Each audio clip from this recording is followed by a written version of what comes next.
Good morning बच्चों।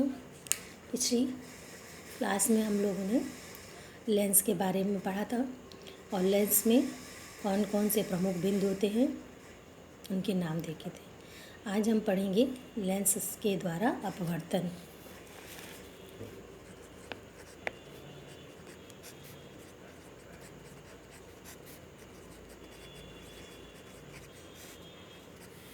Lens द्वारा अपवर्तन में मैं आपके सामने एक उत्तल लेंस का उदाहरण लेके चल रही हूँ।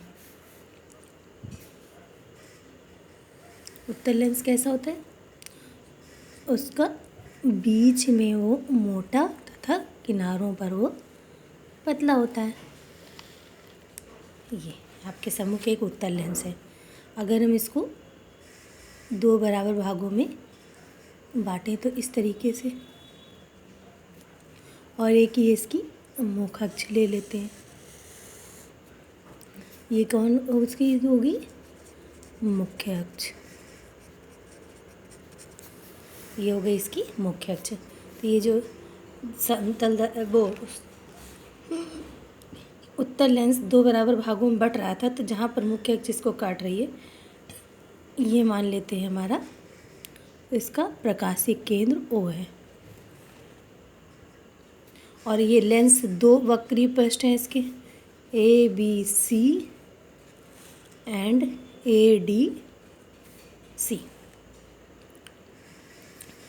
अब हम एक वस्तु देखते हैं या एक प्रकाश स्रोत है जो बिंदु P पर रखा हुआ है।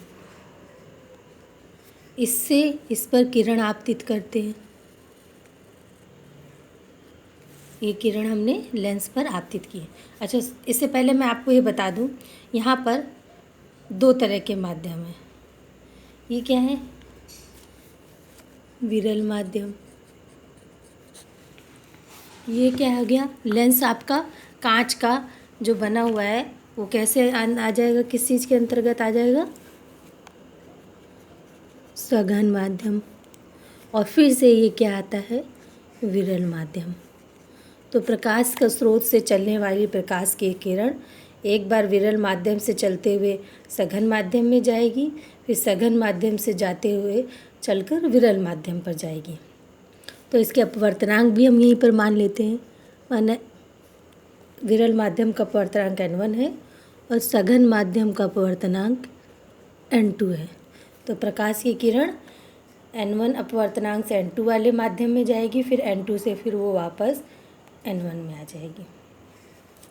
अब प्रकाश की किरण पृष्ठ गोलीय पृष्ठ ABC पर आपतित हो रही है।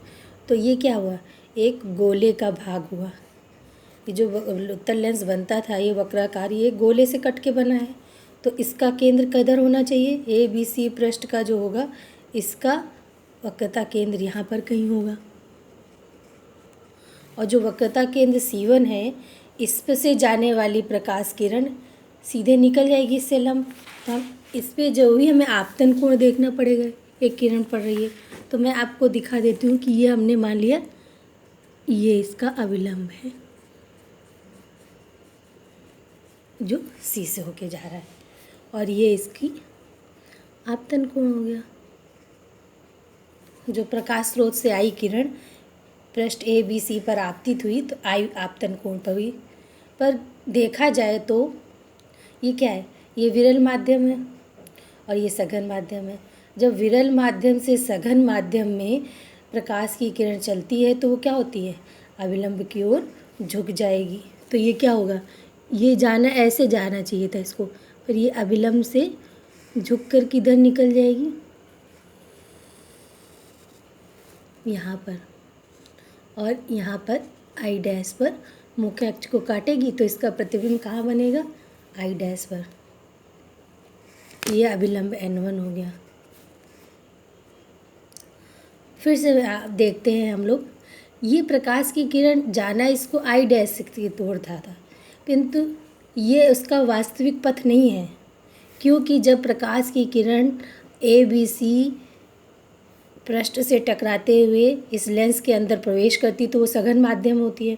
फिर सघन माध्यम से होते हुए पृष्ठ ए डी सी पे टकराती है, और जब वो ए डी सी पे टकराएगी तो अब वो क्या होगा, सघन से फिर विरल में जाएगी, और जब सघन से विरल में जाती है तो क्या होती है, वो अभिलंब से थोड़ा दूर हटती है। तो वो ये इसका वास्तविक पथ ना होकर इस अभिलंब से हमें यहाँ से क्या करना है, इसको थोड़ा सा दूर हटाना है। ये इसका ये अभिलंब है,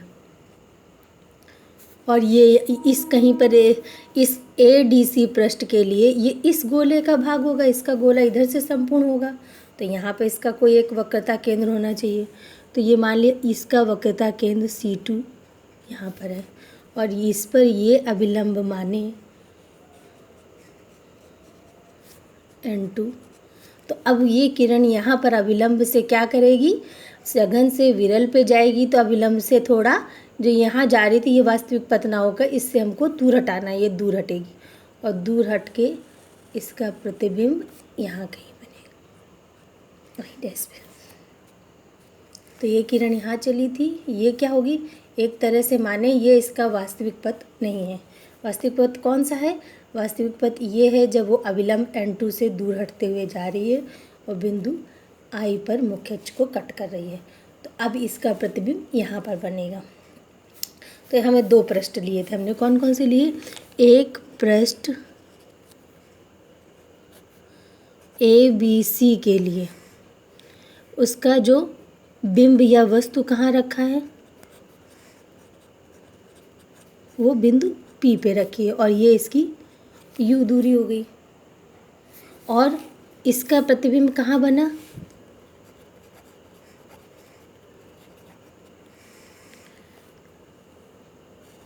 इसका प्रतिबिंब बन रहा है I डैश पर, किंतु ये वास्तविक प्रतिबिंब नहीं है।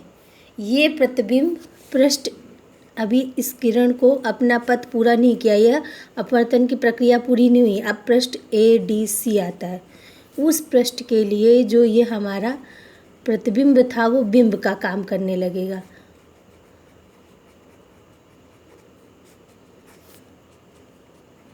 और प्रतिबिंब जो हमारा बनेगा वो कहाँ पे बनेगा, प्रतिबिंब बनेगा I पर। ये हुई आपके प्रकाश से लेंस के द्वारा प्रकाश किरण का अपवर्तन, जो ये पूरी संपूर्ण प्रक्रिया के माध्यम से होता है।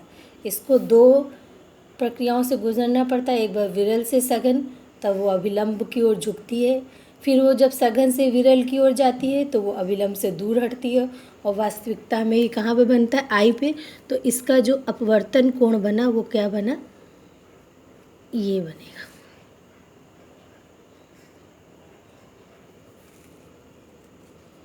ये इसका वास्तविक अपवर्तन कोण हुआ यहाँ से, ये वाला असली इसकी किरण जो आई है, तो ये आपतन कोण हो गया, ये अपवर्तन कोण हो गया। और इन्हीं अपवर्तन और आपतन कोण को हम लेकर लेंस के लिए फोकस दूरी का सूत्र सिद्ध करेंगे।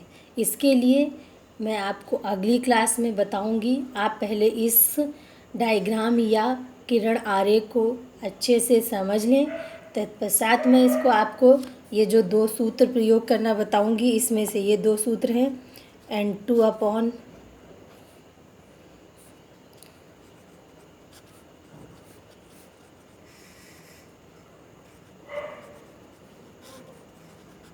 और एक आएगा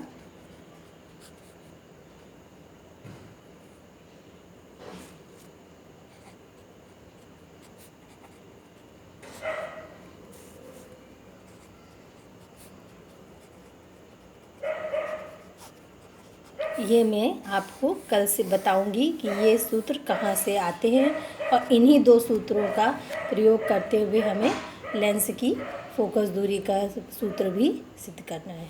थैंक यू।